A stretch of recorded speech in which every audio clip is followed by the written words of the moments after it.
ला इलाहा इल्लल्लाह मुहम्मद रसूलुल्लाह कि मेरे सामने अल्लाह होवे ना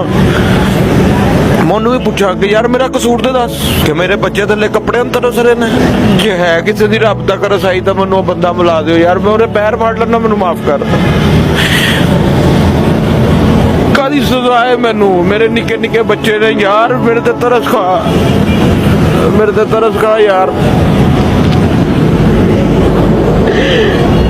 तरस गा यार मैनू माफ कर दे मैनू माफ कर दे यही तो लैके हुण तक असलो ईमान मेरे बच्चे बार बार खिड़की तो थले देखते सन कपड़े वास्ते कि मेरे घर कपड़े नहीं थे बच्चों ने पवाने वास्ते तुसीं मेरे को इन्हां कोलों इन्हां दा पुछ रहे हो मेरे घर बिजली का बिल आया 4,500 रुपया पौने मरले का मकान है मेरे को 4-4,500 रुपया गड्डी मेरी दिहाड़ी दी बारिश हो रही थी कल मैं रिक्शा लेके आ रहा था मेरी बैटरी चोरी हो गई बैटरी चोरी हो गई छोटे छोटे बच्चे ने कि उन्होंने मैं की कहूँ तरसो चोरियां करा डाके मारा ਉਹ मैं काम नहीं करता अल्लाह ਨੂੰ मैं जवाब देना है फखर ਦੇ ਨਾਲ ਉਹਦੇ ਸਾਹਮਣੇ ਪੇਸ਼ ਹੋਵਾਂ कहते मैं गरीबी ਕੱਟ आया ਐ ਨਹੀਂ ਕੀਤਾ ਮੈਂ ਆਇਆ ਯਾਰ ਹੁਣ ਕਿੱਥੇ ਗਏ ਤੂੰ ਆਇਆ ਥੱਲੇ ਆ ਸਾਹਮਣੇ ਤੇ ਆ ਯਾਰ ਮੈਨੂੰ ਦੱਸਾਂ ਕਿਸ ਹਾਲਾਤ 'ਚ ਜੀ ਰਿਹਾ ਹਾਂ ਮੈਂ ਆਦਾ ਹੀ ਨਹੀਂ ਕਿਸੇ ਦੇ ਕੇ ਹੱਥ ਕਰਨ ਲੱਗਿਆ ਸ਼ਰਮ ਆਉਂਦੀ ਹੈ ਇੱਕ ਵਾਰੀ ਕੋਈ ਦੇ ਦੇਗਾ ਦੋ ਮਰਤਬਾ ਦੇ ਦੇਗਾ ਇਨਸਾਨ ਦੀ ਆਪਣੀ ਵੀ ਇੱਜ਼ਤ ਨਫਸ ਹੁੰਦੀ ਜਿੰਨੇ ਦੀ 200-250 ਦੀ ਗੈਸ अगर डिफेंस भी जाइए 400-500 रुपया 200 की गैस गई 200 रुपया 800 रुपया 900 रुपया कमाई और मैं की करा दिहाड़ी का रिक्शा 400 रुपया कटो पिछे किन्ने रह गए 400 रुपया तो मैं की लैके कितने बच्चे ने ताड़े मेरे माशाल्लाह 5 बड़ा बेटा मेरा हिफ्ज कर रहा है कुरान हिफ्ज कर रहा है वो 14 साल का है उस तो छोटी बेटी है 9 साल की है उस तो छोटा बच्चे छोटे ने 2 ईद च किंज गुजारी ईद तुसी की दसा रिक्शे की बैटरी चोरी हुई बैटरी चोरी हो गई वो किस तरह चोरी हुई बारिश हो रही थी वड़ गया होना पानी बंद हो गया मैं किसी का इंतजार कर रहा मैं क्या चल कोई आएगा मैं लत लगा के लाइएगा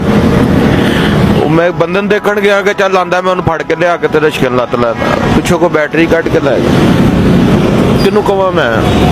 कौन ही जे मेरी बात सुनेगा कोई है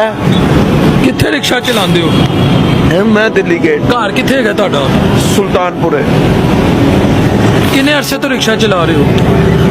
मैं 2018-19 तो चला रहा हूँ हुण बैटरी चोरी है रिक्शा नहीं चल रहा नहीं जी कितने बच्चे भुखे बैठे घर बच्चे भुखे बैठे ने भुखे बैठे की करा